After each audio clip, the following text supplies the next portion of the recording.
Assalamualaikum warahmatullahi wabarakatuh.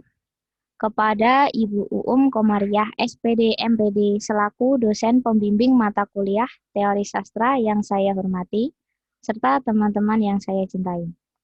Pertama-tama, marilah kita panjatkan puja dan puji syukur terhadap Allah Subhanahu wa taala karena telah memberikan kesehatan sehingga kita dapat berkumpul di ruang maya ini. Di sini, saya akan mempresentasikan hasil analisis psikologi sastra pada tokoh abang dan ibu pada cerpen Malika Juga Tahu karya Dewi Lestari. Sebelum itu, perkenalkan, nama saya Zara Anantiatiani dengan NIM 21014200089. Tak perlu berlama-lama, mari kita mulai. Apa itu karya sastra? Karya sastra, menurut Sapardi Djoko Damono, adalah lembaga sosial yang menggunakan bahasa sebagai medium bahasa itu sendiri, merupakan ciptaan sosial sastra menampilkan gambaran kehidupan dan kehidupan itu sendiri adalah suatu kenyataan sosial. Sedangkan menurut Plato, karya sastra adalah hasil peniruan atau gambar dari kenyataan atau mimesis. Sebuah karya sastra harus merupakan penjelasan alam semesta modal kenyataan. Oleh karena itu, nilai sastra semakin rendah dan jauh dari dunia ide. Sedangkan menurut KBBI, karya sastra adalah karya tulis yang jika dibandingkan dengan tulisan, terdapat keartistikan, keindahan dalam isi dan pengungkapannya. Jadi, dapat disimpulkan, karya sastra adalah pengungkapan perasaan dari sastrawan yang memiliki bahasa diperindah dalam bentuk tertulis dengan jalan cerita tentang kehidupan. Sedangkan karya sastra dibagi menjadi karya sastra fiksi dan karya sastra non-fiksi. Karya sastra fiksi terdiri dari contohnya prosa lama dan prosa baru. Sedangkan karya sastra non-fiksi terdiri dari biografi, autobiografi, esai. Namun, di sini kita akan membahas mengenai prosa baru, yaitu cerpen. Prosa baru adalah karya sastra yang selalu menarik bagi pembaca, karena aturan-aturan cerita mengikuti kejadian yang berkembang di zaman ini. Prosa baru terbagi menjadi beberapa, seperti novel, cerpen, dan novelet. Cerpen merupakan sebuah cerita yang hanya menceritakan satu konflik saja, dan akan selesai dalam satu kali baca. Cerpen yang dikaji adalah cerpen berjudul Malika Juga Tahu karya Dewi Lestari. Cerpen memiliki konflik yang membuat siapapun dari pembacanya akan larut dalam ceritanya.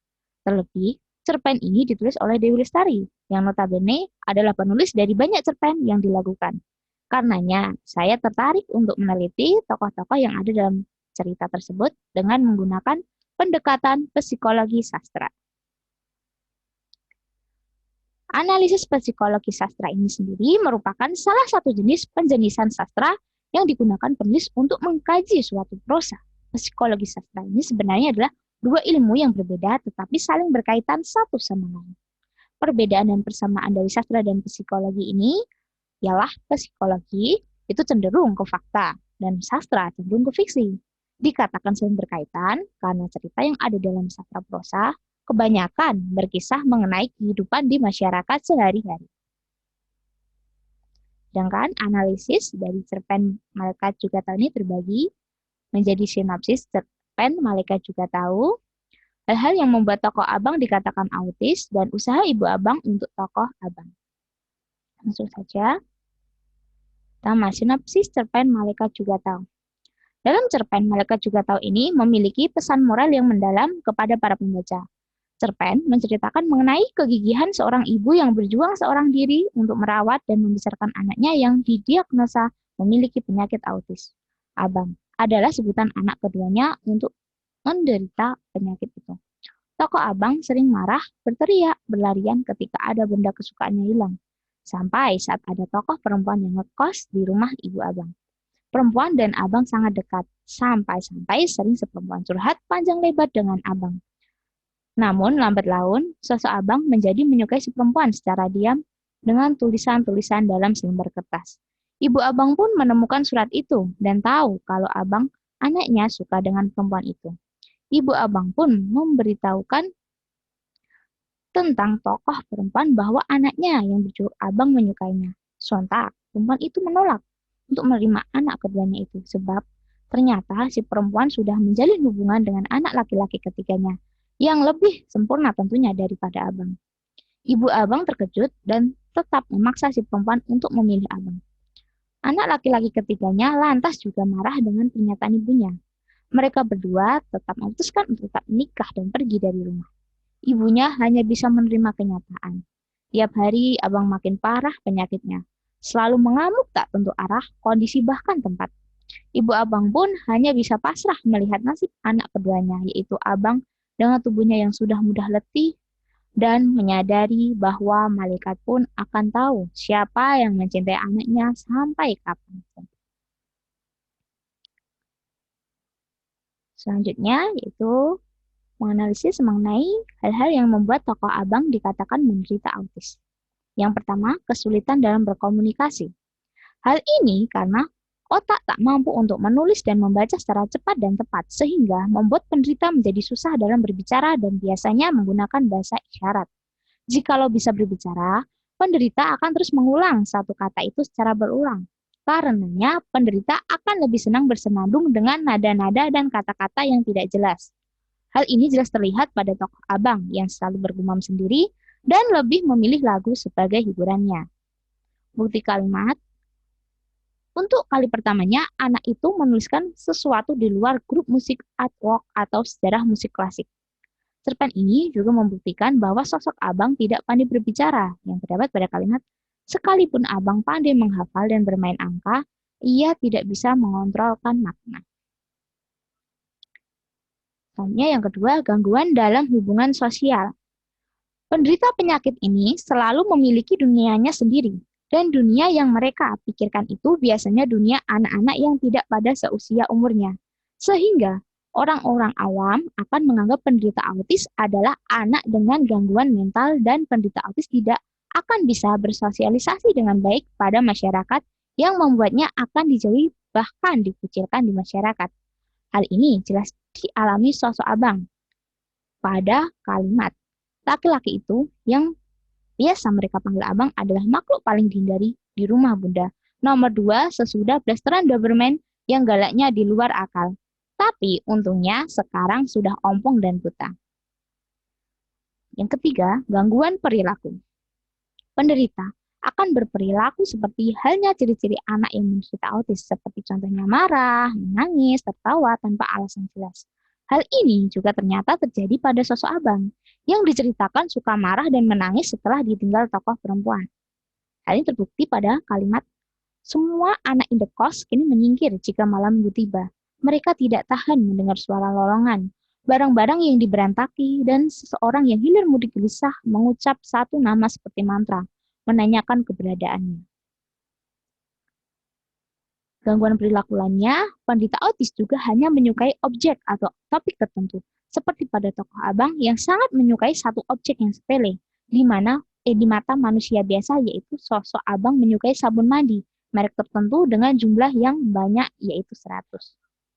Bukti kalimatnya, menghitung koleksi sabun mandinya yang bermerek sama dan berjumlah genap 100 setiap pagi dan sore.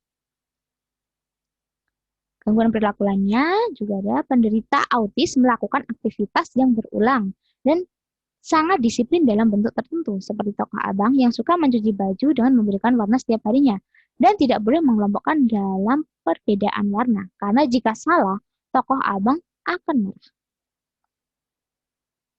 Gangguan perilaku lainnya, penderita ini juga akan memiliki gangguan tidur atau sulit tidur, karena gangguan otak pada penderita autis akan menyerang pada syaraf tidurnya. Hal ini juga diceritakan pada sosok Abang yang mengalami susah tidur dan akan diberi ibunya obat tidur jika tokoh Abang tidak mau diam dan terus menimbulkan keributan yang ditunjukkan. Hal ini terbukti pada kalimat, kalau beruntung, Abang akhirnya kelelahan sendiri lalu tertidur di pangkuan ibunya. Kalau tidak, sang ibu terpaksa menutup hari anaknya dengan obat penenang.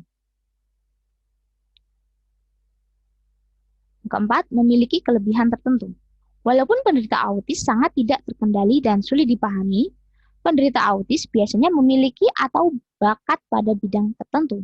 Biasanya juga memiliki IQ yang sangat tinggi dibandingkan orang yang sehat pada umumnya. Sebab biasanya para penderita autis mampu belajar dengan baik, cepat, rinci, tekun, serta sangat tertarik pada ilmu seni ataupun teknologi. Hal ini dibuktikan oleh sosok Aban yang diceritakan sangat pandai membenahi peralatan elektronik seperti TV, radio, dan lainnya dengan mudah yang hasilnya lebih bagus dari orang yang biasanya mereparasi peralatan tersebut. Hal ini terbukti pada kalimat, Abang gemar mempreteli TV, radio, bahkan mobil lalu merakitnya lagi lebih baik daripada semula. Dan itu juga memiliki kelebihan tertentu. Selain itu, sosok Abang sangat pandai mengingat peristiwa yang dialami dari sosok Abang yang sangat pandai memainkan piano. Hal ini terbukti dalam kalimat, dia hafal tahun, hari, jam, bahkan menit dari banyak peristiwa. Dia menangkap nada dan memainkannya persis sama di atas piano, bahkan lebih sempurna. Yang ketiga, yaitu usaha ibu abang untuk tokoh abang. Yang pertama, mencari dukungan. Dalam cerpen, membuktikan jika ibu abang selalu mencari dukungan dengan orang sekitar untuk membantu menyembuhkan anaknya supaya tidak seperti apa yang dia lihat selama ini, seperti marah-marah, merusak barang, atau berbicara sendiri dengan tidak jelas. Karenanya, ibu abang membiarkan tokoh perempuan itu untuk menjadi teman abang, seperti membiarkan keduanya berbincang tentang curhatan perempuan itu atau oleh anaknya yang berbicara tidak jelas kepada pembantu. Sampai pada suatu ketika, sosok ibu abang memohon kepada sosok perempuan untuk bersedia bersama anaknya, yaitu abang, untuk menemaninya, walaupun sudah menikah dengan anak bungsunya. Walaupun pada akhirnya ditolak oleh tokoh perempuan dan memutuskan untuk pergi dan menikah dengan anak bungsunya.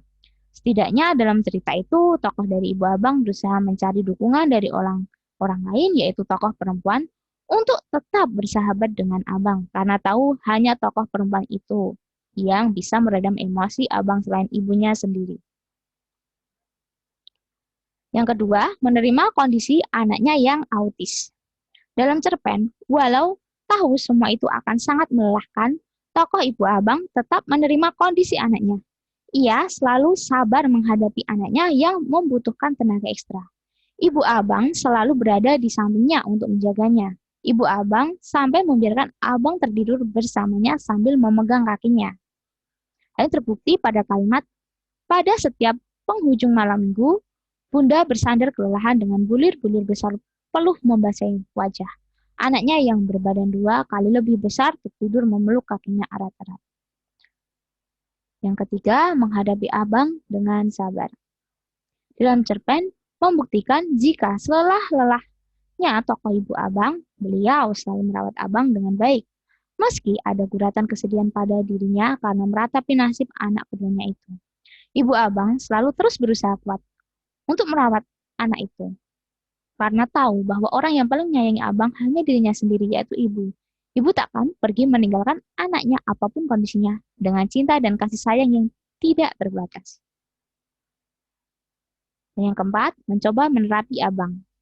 Di dalam cerpen, karena tokoh abang ditinggal tokoh perempuan yang dicintainya tanpa pamit, ibu abang mencoba menerapi anaknya yang suka marah-marah dan berlarian keluar rumah dan menghancurkan warung tetangga lagi.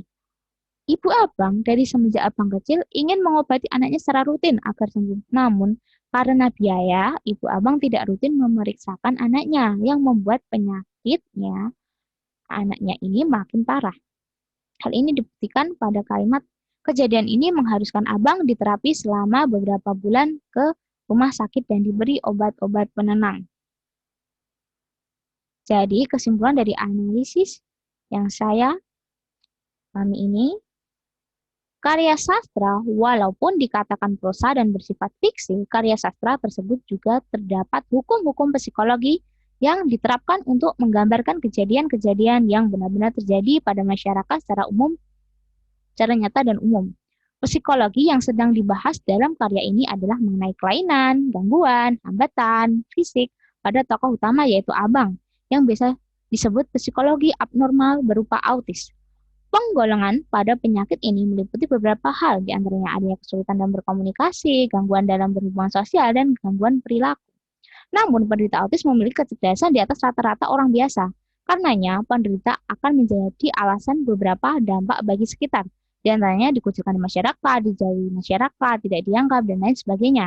Tapi tetap, orang tua akan berusaha menyembuhkan anaknya, seperti yang ditunjukkan dalam cerita. Di antaranya mencari dukungan, menerima kondisi dengan lapang dada, menghadapi dengan sabar, dan menerapi anaknya agar bisa sembuh.